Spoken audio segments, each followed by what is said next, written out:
Tubig! Yun! Tayo mo itong bakwat! Ito na po. Ay! Magandang gabi po. Kamukha nga. Magandang gabi po sa inyong lahat. Kamukha. Kumusta po kayo? Okay lang. Oh. Sana Okay lang kayo. ito. Pero hindi na kami okay kay Bangag. Ako po yung anak. Ano ba yan? Nagtaka si nanay. Hindi naman si Marcoleta. Ako po yung panganay na anak at chief of staff ko ni Kong Dante Marcoleta. Grabe. Ano ba nababakas? Ang tapang! Ayan. Ayan. Ganun ba? Ayan. O, kumusta naman po kayo dyan? Ako po ay napadaan lang. Punta ako sa mall. Buti na lang ay napadaan ako dito.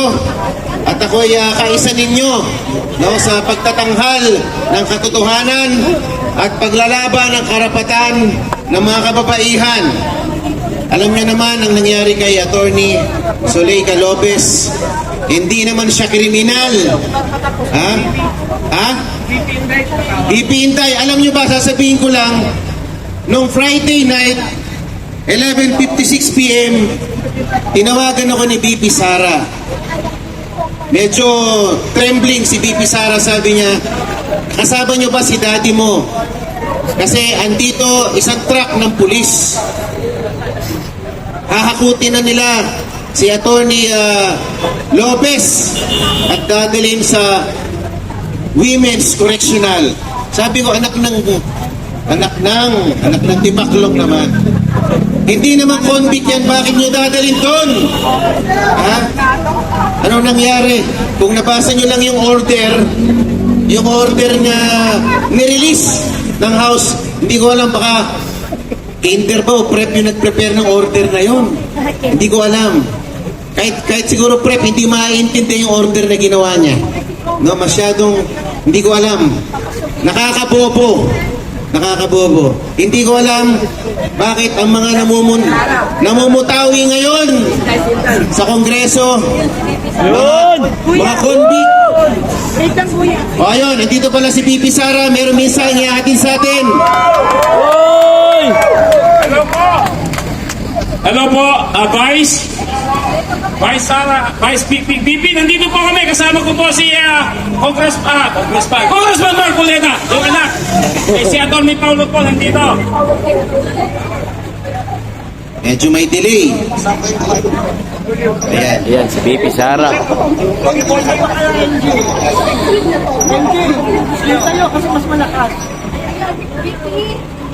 Yan, si BP Sara tumawag, kabayan. Ay, si Sir Angel de Mesa, oh. Sabi mo, kasalukuyan nagsasabi VP. si Atty. Paulo. So, andito po yung mga tao ngayon. Andito rin ang si Attorney Paulo Marcoleta. Guys, online po nandito si BPN. May mensahe po siya sa'yo. Sa inyong lahat. Ayan, sa ating lahat. VP, take it away. Ayan po.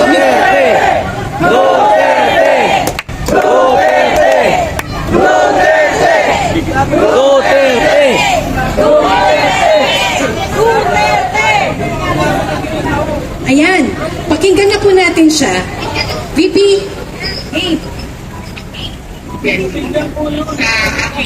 Sa aking mga kabayan na nandiyan po sa Federal online, social media, nagpapasalamat po ako sa inyong suporta sa akin at nagpapasalamat po ako sa pagprotekta niyo tayo sa United States. First President, Vice President, lalo-lalo nagpupas dahil meron na naman hearing sa House of Representatives Committee on Good Governance. Nagpapasalamat din po ako niya mapagdalhan na Lopez. Para walang feedback. Malakas yung hawak mo. Malalaki mo natin.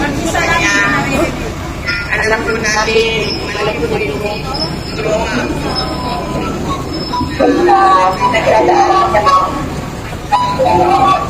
Awat Silent.